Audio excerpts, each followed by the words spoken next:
Okay, good morning, everyone. Thank you for joining us. Great to have you all here. We are learning chapter 2 of Hilchos Deos. This is the Rambam's laws of character traits, character developments, etc. We'll learn about things we should and shouldn't be doing in our daily lives. What are signs of illness, mental illness and physical illness, and how to keep away from anger and greed and haughtiness, etc. So here we go. Chapter 2, paragraph 1. To those who are physically sick, the bitter tastes sweet and the sweet bitter.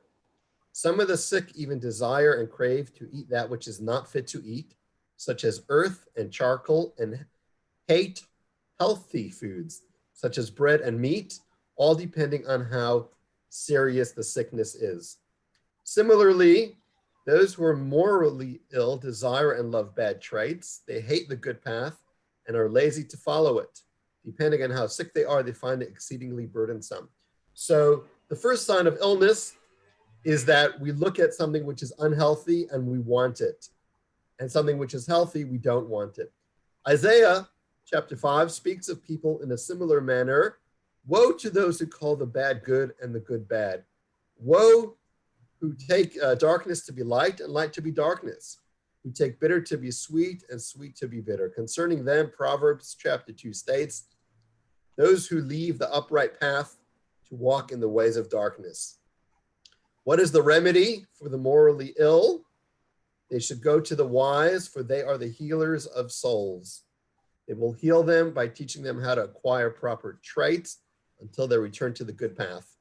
Concerning those who recognize their bad traits and do not go to the wise to heal them, Solomon says in Proverbs, fools scorned wisdom and correction. So the Rambam again says that healthy people want to eat healthy food.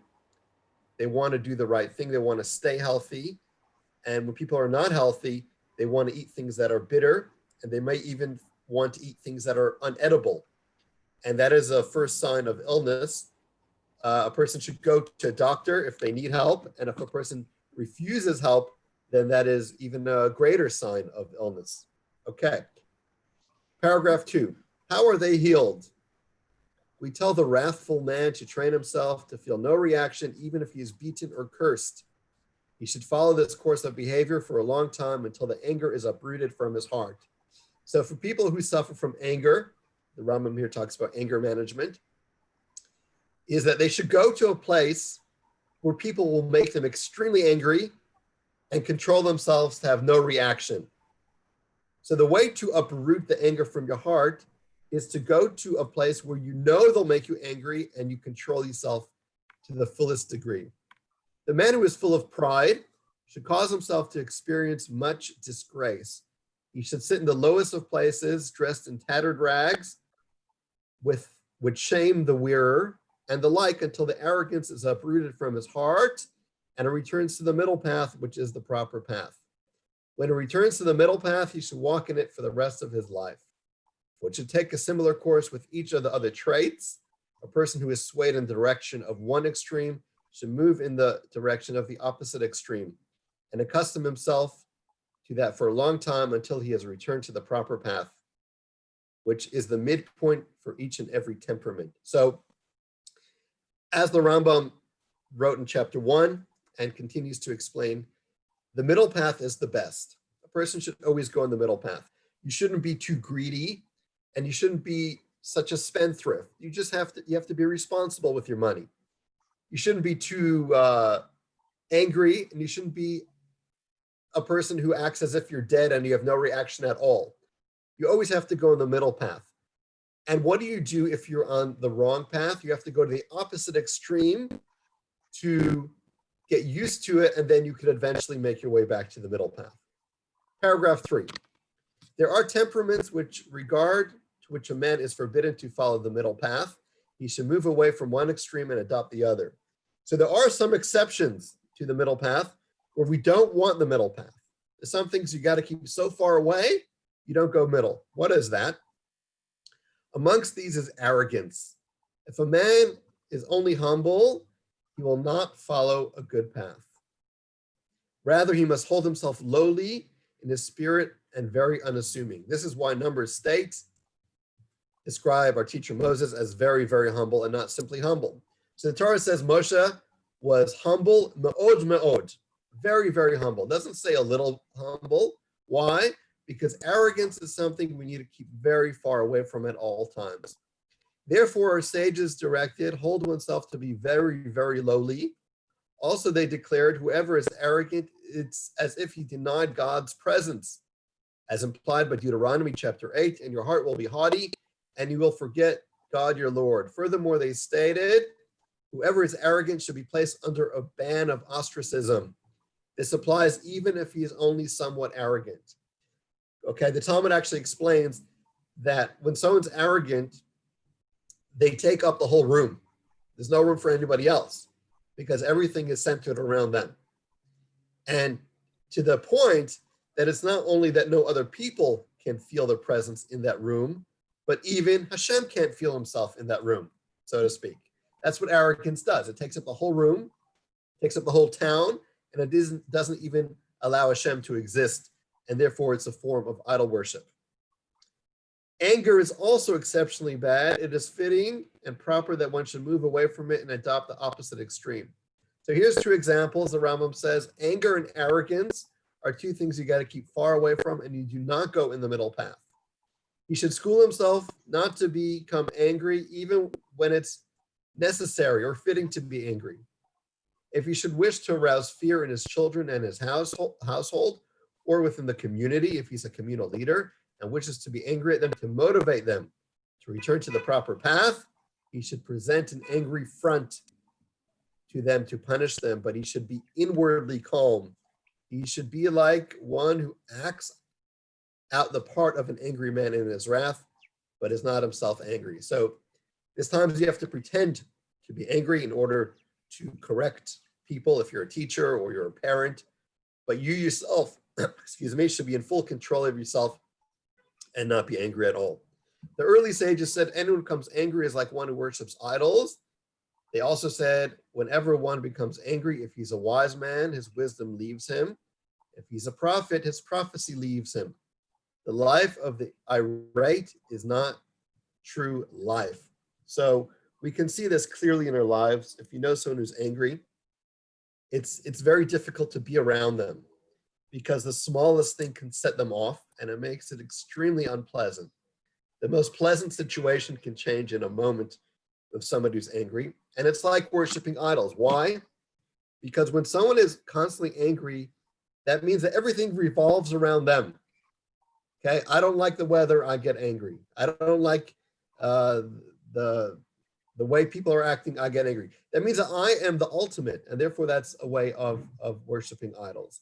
And that person has no real life because there's no enjoyment in anything because anything will provoke the person and set them off instantly. Therefore, they have directed that one should distance himself from anger and accustom himself not to feel any reaction, even to things that provoke anger. This is a good path. This is the way of the righteous. They should accept humiliation, but do not humiliate others. They listen when they are ashamed, but they do not answer. They do this with love and are joyous in their suffering, as it says in Judges, and those who love him will be like the sun when it comes out in its strength. So basically, there's two examples that we should never even go to the middle path. We keep far away, and that is anger and arrogance, as we explained. Okay, halacha 4. One should always cultivate silence and refrain from speaking, even with regard to matters of knowledge or things that are necessary for his physical welfare. It was said that Rav, the disciple of the saintly teacher Rabbi Yehuda Nasi, never uttered an idle word in all of his days, which is what the conversation of most people consists of. So most of our talk is unnecessary, and unnecessary talk should be avoided. One should not speak at length, even about matters involving one's physical needs. On this point, their sages commanded us and said, whoever speaks at length brings to sin. They also said, I found nothing better for one's person than silence. Okay, so people who talk too much, they will inevitably end up speaking Lashon Hara. If you just can't stop talking, you can start talking about other people. You're going to get other people in trouble. You're going to get yourself in trouble. And that all comes from just having nothing better to do than talking. Now, interestingly, if you see here, it says, I found nothing better for one's person than silence. It doesn't say better for your soul. It says even for your body, which means it's not just a mitzvah not to talk too much. It's even healthy. It's good for the body not to talk too much and not to get yourself into trouble unnecessarily. Okay, the more you speak, the more you put yourself at risk. Similarly, when speaking about matters of Torah or knowledge, one's words should be brief but rich in content. This is what our sages commanded with their statement: one should always teach his students with brevity. In contrast, if one's words are many and the content scant, this is foolishness, of which it states in Ecclesiastics, which of course is written by King Solomon. The dream comes with a multitude of subjects, and the voice of the fool is a multitude of words. So you should talk concisely and get a lot across in fewer words. Halacha 5. Silence is a safeguard for wisdom. Therefore, one should not hasten to answer nor speak at length. He should teach his students in calm and tranquility without shouting or wordiness. This is what Solomon stated. The words of the wise are heard in tranquility. So again, the less you speak, the less trouble you keep yourself out of, or the more trouble you keep yourself out of if you don't speak. You shouldn't be quick to answer. Some people are always quick to provide an explanation or a reason or whatever it is, and that often is not a wise thing to do. People like to show that they're knowledgeable and be the first to put up their hand and offer an answer or a solution. It's not always a good idea. Okay.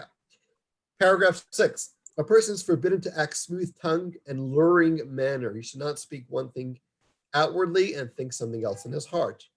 Rather, his inner self should be like the self which he shows to the world. What he feels in his heart should be the same as on his lips. It is forbidden to deceive people, even a non-Jew. For example, one should not sell a Gentile the meat of an animal which has not been ritually slaughtered as if it were ritually slaughtered meat. Okay, so what does that mean? A cow is kosher, right? We know that. It's a kosher animal. However, there's more to it, to kosher, than just the animal being kosher. It has to be slaughtered in the right way. And also, it has to be salted, take out the blood. Another important point is that if it's unhealthy, like if the cow swallowed a piece of glass or a needle and it punctures something in its vital organs, it comes treif. That's what the word treif actually means. It means torn. The word treif means torn or mauled. It had something that made it unhealthy. Now, what do you do with that meat? You sell it on the non-kosher market. But what if a non-Jew comes into a kosher store and you say, hey, I got some non-kosher meat. I'll sell it to him. There's no difference to him. He has no mitzvah to keep kosher. What's the difference? But that's still being dishonest. If you're going to sell him non-kosher meat, you have to say, by the way, this is non-kosher and therefore I'm selling this to you. You don't have the mitzvah to keep kosher. If you're going to sell it to him as kosher meat and say, well, there's no difference to him, that is not being completely honest, and that's something you have to avoid. Okay. Nor a shoe made from the hide of an animal that died of natural causes, as if it were made of the hide of a slaughtered animal. And similarly, someone's buying a pair of shoes, and the leather came from an animal that died in the field, and you say, this is from my slaughterhouse. Again, there's no difference to the customer, but if you give an impression that something is not what it really is, that is being dishonest. So in sales, you have to be very careful. I have a friend, he says to me, he's in sales, he says, we say sell now, repent later. So being in sales is something that you need to be careful about, because you're ultimately just trying to sell the item, and you have to be careful that you're not giving any misinformation, even if it doesn't cause a loss to the customer. One should not press his colleague to share a meal with him when he knows the colleague will not accept the invitation, nor should he press presents upon him when he knows that he will not accept. Okay, so one of the oldest tricks in the book. I invite you to my son's wedding in Cape Town when I know you're going to be in Australia, right? So I'm a really nice guy. I know there's no way you're going to come. Then I say, oh, you can't come. That's a real pity. I really wanted you to come. I was going to give you a bracha under the chuppah and all those things. Now, that's nonsense. I knew you weren't able to come. So people do that. Or they say, hey, Chaim, do you want to come for Shabbos? And you know that he's not going to come because he already accepted an invitation somewhere else. So you're pretending to be the nicest guy. You're offering an invitation when you know the guy's not going to accept. Okay, that is deceitful. He should not open casks supposedly for his colleague when he must open them for sale in order to deceive him, thinking that they have been opened in his honor. The same applies to all manners of this sort. Okay, so another thing, a guy's going to open a bottle of whiskey because he enjoys it, and he says, you know, Chaim, I'm opening this bottle because you're in my house. You're such a good guest, I'm going to open it. Well, he really wants to open it anyway, but he's saying or giving the impression he's opening it because of the guest. That is deceitful. So again, all these points, it's not causing anybody else a loss, but it's still being dishonest. It's forbidden to utter a single word of deception or fraud. Rather, one should only have truthful speech, a proper spirit, and a heart pure of all deceit and trickery. Okay, and finally, paragraph 7.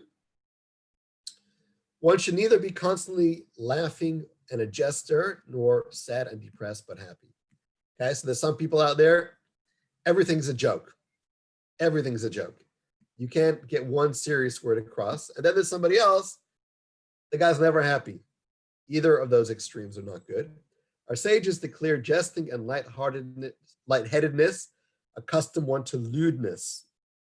They also directed that a man should not laugh without control, nor be sad and mournful, but receive every person in a friendly manner. Similarly, you should not be greedy, rushing for wealth and possession, nor lazy in an idler from work. So some people, they're workaholics. They work 20 hours a day. They don't stop. They don't have time for the family or community or anything else. They're just trying to make another buck. And the other extreme is a guy who never worked a day in his life. He just lies on the couch all day and plays around and doesn't do anything. So either of those extremes are not healthy. Rather, he should be of a goodly eye and limit his business endeavors so that he may occupy himself with Torah study. He should be happy with the little which is his lot.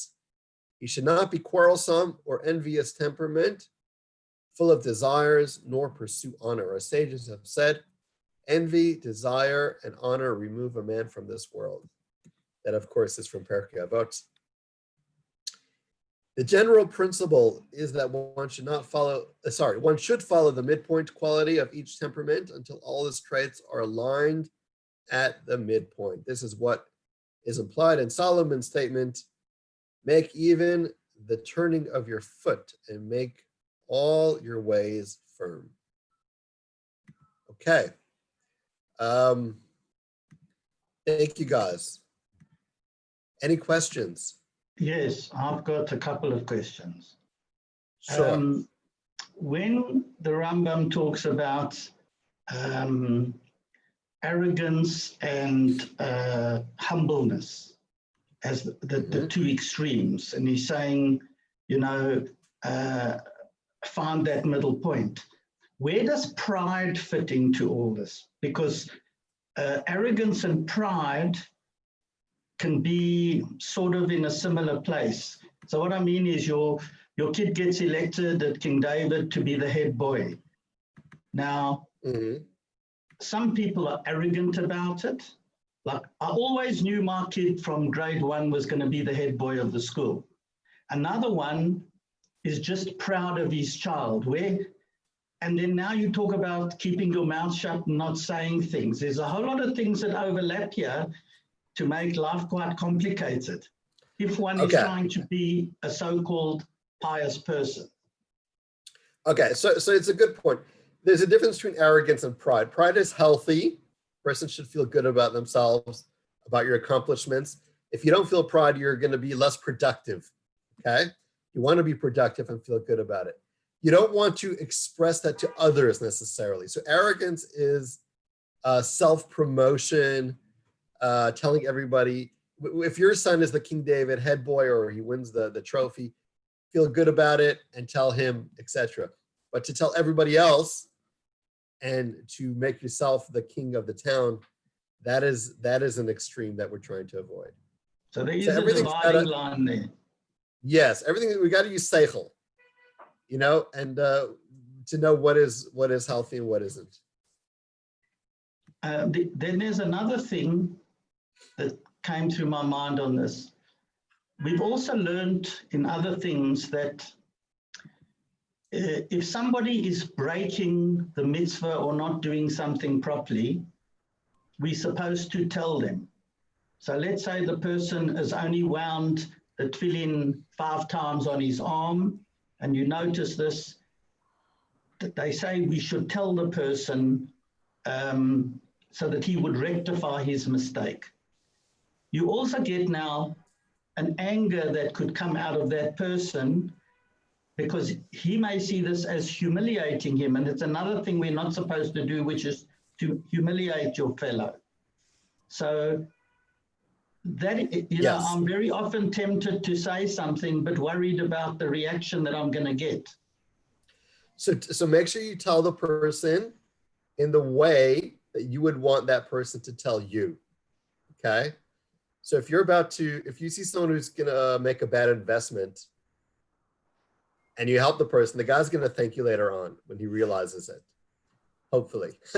So the same way, if you say, listen, Terry, I think doing that's not a good idea. I have some experience. If I'm going to tell it to you in the way that I want you to tell it to me, no one's going to be angry. But if I'm condescending and if I'm arrogant, then we're both going to be faribbled.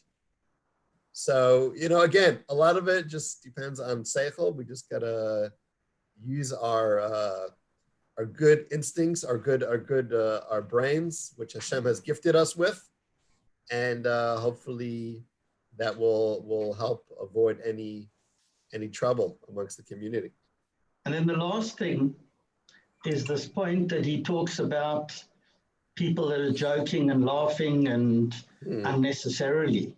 The Jewish world, at least since 1900, has had probably the most comedians per capita than any other nation. So we've got all these comedians making jokes, and generally a joke is aimed at someone else, if one looks at all jokes. When they made the first silent movies and it was fast and there was no talking, people fell over, people slipped. Once they started talking, then it became jokes. Is that then a bad thing? Is that a bad career to pursue? No, it's not. But there's a time and place for everything.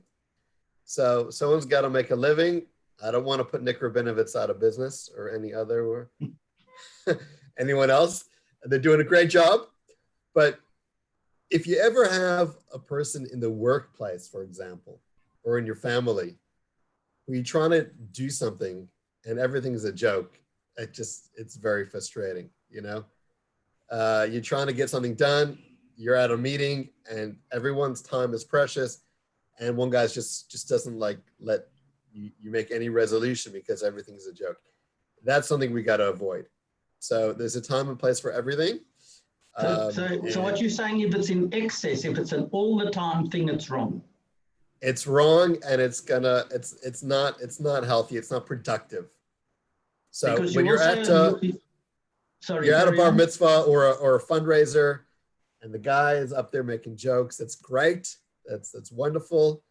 Every rabbi thinks he's a comedian. That's fine. But then there's a time that you got to get tachlis. Okay? Yeah. So tachlis, let's say you're lost. You got a couple of guys in the car, you're trying to make, and then one guy just doesn't let you make any use your brains. It's going to frustrate everybody. So again, there's a time and place for everything. And that, of course, is from King Solomon. Time and place for everything under the sun. And make sure you just have a healthy balance. Okay, we're going to stop here. All right, sorry. I just had one Sorry, last Terry. thing. Terry, you can message me. You can message me and we'll talk. Okay. Thank you. Okay, thank you guys for joining. Thank you, And Rabbi. Thank you, we Rabbi.